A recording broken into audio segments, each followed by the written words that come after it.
I'm actually like very surprised that somebody would come out and talk to us. It makes us feel good. It makes us feel important. It makes us feel like we matter, because at the end of the day, we do. We really want to make sure that they know who they're voting for. It's good to hear what the students are saying, and I'm here to listen, to learn things, and I have today. It's been a good experience, a good lunch, good food, good reception from the students. Free community college tuition, that's only $6 million a year. What I've discussed is having community college tuition paid free if you can't get a grant or scholarship otherwise. Because what my concern is in this race is I want my kids to be able to get a job and grow up near me. So I see my grandkids, and there's so many people in Mississippi, they're not able to do that. Their kids are leaving. They owe $40,000 in debt for a 4-year degree, and they can't come back to a 2-lane road town like I'm from, a rural area. And so we've got to do a lot of things to encourage young people to stay here, and that's our future. And that's why I'm here. I wanted to hear what they had to say.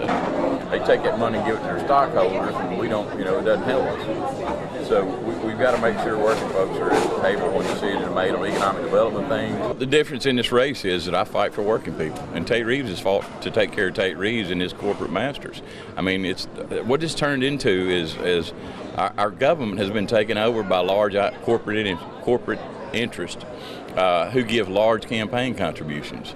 And so, our state is suffering for it. I mean, we've had enough money for roads and bridges and schools all my life, but we don't have it now. And the reason we don't, because they gave it all away. Tate Reeves gave away about $750 million a year out of our $6 billion budget.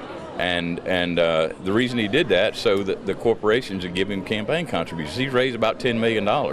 And so I don't think the people are going to put up with it anymore. I think they're tired of our government being bought and paid for. So the message to people is that the difference in this race is I'm fighting for working folks. And one example of it is the franchise tax was $278 million a year. They gave this tax giveaway.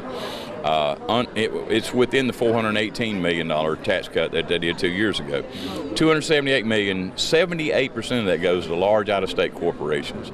It didn't go to our Main Street businesses or anybody else or individuals or working folks. It went to large out-of-state corporations, 78%. We know that's a fact because we looked at who paid the franchise tax in before this tax cut went into effect. So once that's phased in, $210 million a year of our tax money is going to go boom out of state. And that's Tate Reeves doing that, and it's time to stop it. 1, 2, 3. My therapy is getting on my farm, and piddling around, and I got an old tractor, and I hunt because I love to get out in nature, and nature does never disappoints when I get the opportunity to get out by myself and think. So you can think through what needs to be done to help our people. My career has been public service. I mean, I think God put us on earth to help one another. And, rather than just ourselves. And so many in leadership the past few years, that's all they think of is themselves. I grew up in a little Baptist church in North Mississippi, and, I believe what Jesus taught us was a fight for those who can't fight for themselves. And luckily, I've been blessed to have the good Lord put me in positions where I could do that. I've done it for 16 years. I did it as DA, fighting for those who can't fight for themselves. And I want to do it as governors, take care of those, the least among us. That was what Jesus talked about more than anything else. And that's sort of been what my life has been about.